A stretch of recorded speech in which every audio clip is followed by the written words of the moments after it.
नमस्कार, जय श्री राम साथियों। सिंगल शॉर्ट वीडियो बनाऊंगा। ये जो आप साइड में वीडियो देख रहे हैं, ये इटावा की घटना है, एक दो दिन पहले की शायद, जहाँ पर एक कथावाचक है, शायद जयराम करके इनका नाम है, यादव समाज से जाते हैं। ये इटावा में किसी गांव में, जो ब्राह्मणों का गांव था, वहाँ पर ये भागवत कहने गए। तो वहाँ के लोगों ने इनको पूछा आप कौन हो, तो उन्होंने वहाँ पर बताया कि मैं यादव हूँ।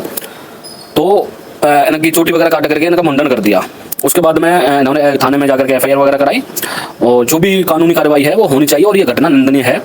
और इस मुद्दे पर भाई मैं बोलने का नहीं चाह रहा था, क्योंकि आपने लगभग पिछले कई समय से, एक मिनट, आपने भाई साहब पिछले 4-5 महीने से आप देख रहे होंगे कि मैं इन चीज़ों से बिल्कुल दूर हो गया हूँ। और इसलिए दूर हो गया हूँ क्योंकि सच बोलने वालों को केवल थ्रेट मिलते हैं, धमकियाँ मिलती हैं, ठीक है, उनको चेतावनियाँ मिलती हैं, ठीक है, मारने की धमकियाँ दी जाती हैं। तो मैंने भाई जान प्यारी है सबसे पहले तो भाई मैं इन मुद्दों पर बोलना बंद कर दिया, क्योंकि लोगों का कहना था कि तू यादव होकर के यादवों का विरोध कर रहा है, क्योंकि सबसे ज्यादा कथावाचक यादव है, ठीक है। ये वाली जो घटना हुई है भाई, निंदनीय घटना है, और ऐसा कृत्य नहीं करना चाहिए था। जिन लोगों ने भी इस घटना को अंजाम दिया है, ऐसा कृत्य कराया है शास्त्री के साथ में, ये बिल्कुल गलत है, ठीक है। अब मैं भाई वीडियो पूरा सभी लोग देखिएगा, ठीक है। मैं ज्यादा समय नहीं लूंगा आपका, 2-4 ज्यादा से ज्यादा 3-4 मिनट का समय और लूंगा आपसे, ठीक है। तो वीडियो पूरा देखिएगा। भाई लोगों का कहना यह है कि ये यादवों के बारे में ऐसा कहा गया है, या मतलब यादवों के साथ में ऐसा करा गया, ये यादव समाज का अपमान है, बिल्कुल अपमान है, और तू नहीं बोल रहा है। तो भाई मैं अब बोल रहा हूँ, ठीक है। और मैं जब भी बोलता हूँ तो लोगों को ना भाई मिर्ची लगती है, ठीक है। तो जिन लोगों को मिर्ची लगने वाली है, तो भाई वो अपने कानों में ना रोई या तेल वगैरह डाल के, रोई डाल के कानों को बंद कर लें, क्योंकि शायद आपको ये जो मैं बोलूंगा ये आपको हजम नहीं होगा। जितने भी यादव समाज के व्यक्ति या कोई भी हो भाई, मेरी कोई भी पर्सनल किसी से वो नहीं है दुश्मनी, ठीक है। मैं पूछना ये चीजें चाहूंगा कि सबसे ज्यादा कथावाचक कौन? यादव, पहली चीज। और ये जो घटना हुई है इसके बारे में क्या इसके पीछे का रीजन था, एक और 2 चीज और बताऊंगा, वो एंड में बताऊंगा। लेकिन उससे पहले ना मेरा कुछ सवाल है आप लोगों से। सबसे ज्यादा कथावाचक कौन? यादव समाज के, ठीक है। आज जितने भी यादव जो समाज में सोशल मीडिया पर पोस्ट, स्टोरी, वीडियो वगैरह बना करके इस मुद्दे को इतना बढ़ा रहे हैं कि यादव समाज का इतना बड़ा अपमान कर दिया।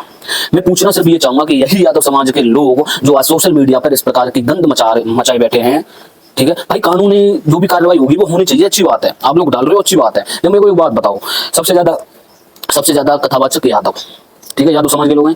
मैं पूछना ये चाह रहा हूं कि आप लोगों ने ये जो यहाँ तक के बाल लेकर के जो व्यास मंच पर अश्लीलता फैला रहे हैं, ठीक है, जो ये आंख चला रहे हैं, भौं चला रहे हैं, जो व्यास गद्दी पर चिमटा वाला अपनी नंगनाच वहां पर फैला रहा है, व्यास गद्दियों पर अश्लील गाने गाए जा रहे हैं, ठीक है, चिमटा वाला लड़कियों को भगा के लेके जा रहा है, कोई मजीरा वाला शास्त्री को भगा के लेके जा रहा है। कितने यादवों ने सवाल उठाए?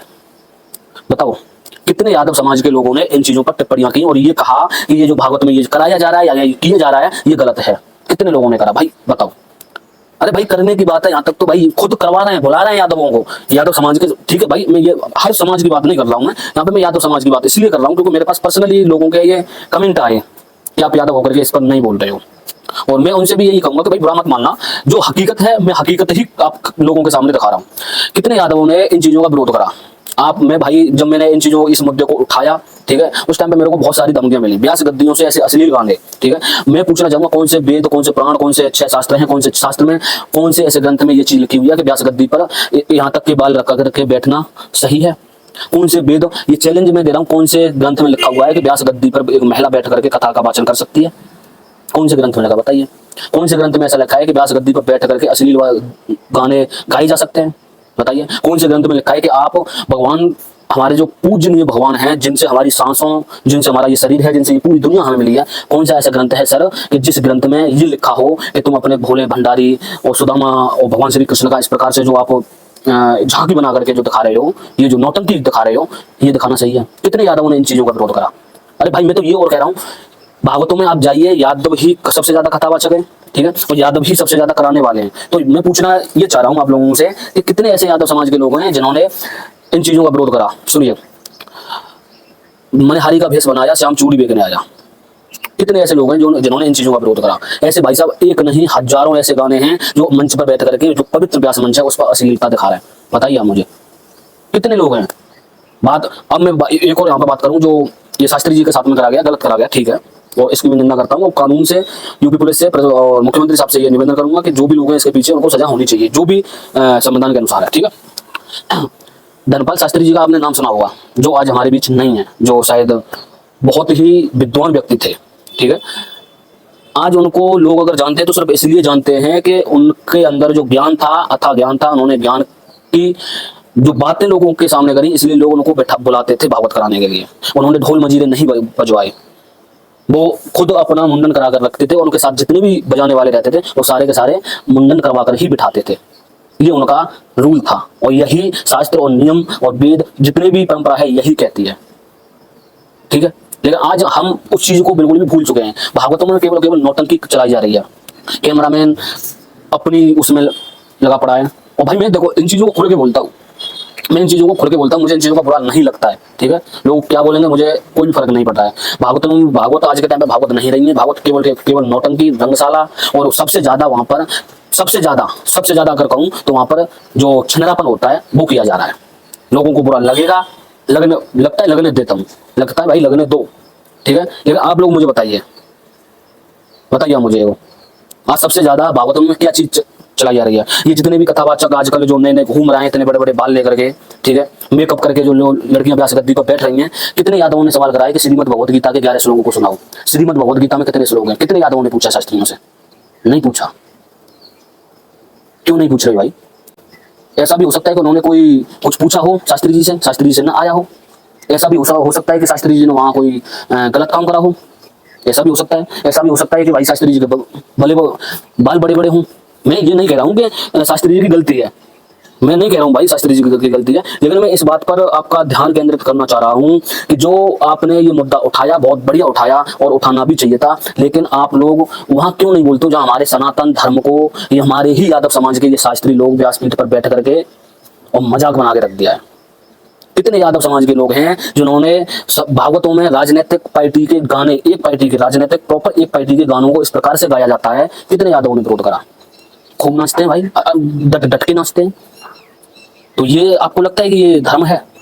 क्या आपको लगता है कि ये जो इस प्रकार से राजनीतिक पार्टी के गाने गाना ये सही है? भाई इतना बोल दो तो बुरा लग जाएगा। भाई यहाँ तक सुना है कि आप व्यास पीठ पर बैठ करके जो धर्म का मंच है, ठीक है, उस पर शास्त्री लोग हमारे देश के प्रधानमंत्री, हमारे प्रदेश के मुख्यमंत्री, जो हमारे राजा हैं, उनको गालियां दे रहे हैं। गाने बना बना करके रणवे रह गए, रणवों ने देश बेच दिया।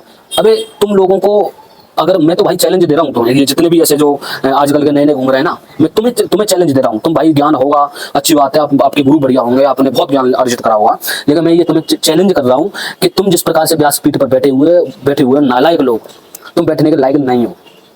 ठीक है, आज तक कितने लोगों ने विरोध करा इस चीज का, बताओ ना आप। लेकिन एक वो मुद्दा हो गया, उस पर इतना बवाल मचाने की भाई कहाँ जरूरत है? इतना बवाल मचाने की जरूरत कहाँ है? लोगों को भाई लगेगा कि तू ब्राह्मणों का पक्ष ले रहा है। भाई मैं नहीं ले रहा हूँ। सबसे पहले आपको ये भी बता दूं कि अगर तुम यादव हो, अगर तुम वीडियो को देख रहे हो, तो तुम खुद एक ब्राह्मण माँ की कोख से जन्मे हुए लोग हो, समझे? तो इस बात को मत कहो, ठीक है? चूंकि अगर इस बारे में थोड़ी चर्चा करो तो चर्चा मत करना, इसका अपना थोड़ा पुराना इतिहास पढ़ लेना, ठीक है? यादव जो हैं वो एक ब्राह्मण माँ की कोख से पैदा हैं, ये मत भूलना कभी भी। एक ब्राह्मण की कन्या की कोख से पैदा हैं यादव लोग, ठीक है? भगवान श्री कृष्ण ने सुदामा जी को अपना मित्र कहा और वो मित्रता की मिसाइल पूरी दुनिया में दी जाती है, ठीक है? लेकिन हम क्या कर रहे हैं आज? हम कौन से धर्म की पराकाष्ठा को पेश कर रहे हैं? व्यास मंच पर बैठ करके इस प्रकार से अश्लील गाने गाना, अश्लीलता दिखाना, कितने यादव इस चीज का विरोध करते हैं? भाई कोई नहीं करता। क्यों नहीं करते? करना चाहिए ना आपको, क्योंकि आप सामाजिक व्यक्ति हो, आप ही इस देश की आवाज हो। क्योंकि अगर छोटा कोई, आपका केवल कर्तव्य ये नहीं है कि मैं अपनी जाति के लिए लड़ूं, क्योंकि हमें जाति में लड़वाने वाले जो राजनेता हैं वो कुर्सियों पर बैठे हैं और हमें जातियों में लड़वा कर मरवा देंगे एक दिन, ठीक है? आप जिस जाति से बात कर रहे हो, मैं जाति नहीं मानता हूँ भाई। जाति अगर कोई होती है तो वो जाति बहुत सारे प्रकार की होती है, वो एक नहीं, वो जाति 84 लाख योनियां जिन्हें कहते हैं वो जातियां हैं। मानव जाति अलग है, जानवर जाति अलग है, कुत्ते की जाति अलग है, ठीक है, बिल्ली की जाति अलग है। ये जातियां, ये जो आज का चलता है ना, इस चीज को मैं नहीं मानता जाति। भगवत गीता, जो हमारी श्रीमद् भगवत गीता जी हैं, उनमें इस लोगों की संख्या कितनी है? महाभारत और जो हमारा श्रीमद् भागवत महापुराण है, उनमें कितने श्लोक हैं? ये शास्त्रियों को नहीं पता होगा, लेकिन फिर भी हमारा समाज उस चीज पर बिल्कुल भी नहीं उंगली उठाएगा। जिसकी उम्र 14 साल की है, जो केवल ऐसे झटके देने लग गया, वो भाई साहब इनके लिए बहुत ही परफेक्ट शास्त्री है। जिसके बाल यहाँ तक आ रहे हैं, चश्मा लगा लिया ऐनक और यहाँ पर रख लिया और वो ऐसे मतलब आंखों को चला रहा है, इस चीज पर कोई भी यादव विरोध नहीं करेगा, ठीक है? और सबसे ज्यादा अगर कोई पिछड़ा हुआ है आज के समय में, तो यही कारण है यादवों का पिछड़ने का। भाई अगर मेरी बातों का आपको बुरा लग रहा है तो भाई कृपया करके बुरा मत मानना। इस चीज को सोचना, विचार करना, क्या हम समाज को दे रहे हैं, क्या ये सही दिशा है? क्या हम अपने आने वाले भविष्य के लिए, अपने आने वाली पीढ़ी के लिए ये जो कर रहे हैं ये सही है? अगर आज यादव समाज इस चीज का विरोध नहीं करेगा तो ये संभवतः तय है कि कथाएं भागवत कोई नहीं कराएगा, क्योंकि घर घर में शास्त्री पैदा हो चुके हैं, तो कोई नहीं कराएगा। ये इसको केवल केवल नौटंकी सिद्ध कर दिया है। और फिर भगवत गीता में तो भाई साहब ये भी कहा गया है कि व्यक्ति विद्वान वो ब्राह्मण क्षत्रिय वैश्य जाति से नहीं होता है, ये वर्ण है, कर्म के आधार पर है।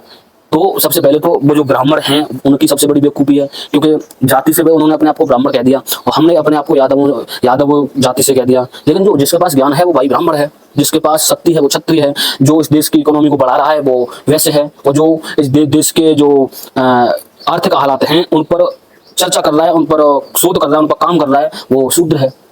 तो ये तो हमारी भगवत गीता जी कहती हैं, लेकिन हम इस चीज़ को बिल्कुल भी स्वीकार करने के लिए नहीं है। बाकी आप लोगों को अगर भाई मेरी बात को बुरा लगा हो तो हाथ जोड़ करके माफी मांगूंगा, क्योंकि मुझे, और मैं पहले ये भी क्लियर करूँ, मैंने जो भी बोला है भाई गलत नहीं बोला है, ठीक है।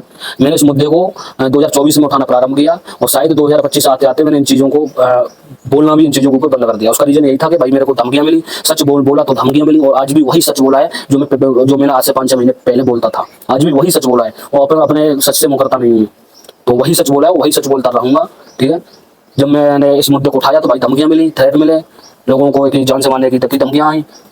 तो भाई अपनी भी फैमिली है, परिवार है, उसके लिए भाई जिंदा रहना जरूरी है। तो भाई उस चीज़ को छोड़ दिया और आज भी सच्ची बोला है, और जिसको भी भाई मिर्ची लगे तो लगने तो कोई भी दिक्कत नहीं है, ठीक है। बाकी आप लोगों की क्या राय है कमेंट सेक्शन में अवश्य बताइएगा। और ये जो घटना हुई है ये निंदनीय घटना है, इस पर शासन प्रशासन जल्द से जल्द कार्रवाई करे, ये सब मेरा निवेदन है। और आप लोगों से निवेदन है कि भाई ऐसे मुद्दों को मत उठाओ जो जातिवाद को या आपस में बैर पैदा करें। अगर अपना भाई गलत है, अपना बाप गलत है, तो वहाँ पर भी बोलने की हिम्मत रखो।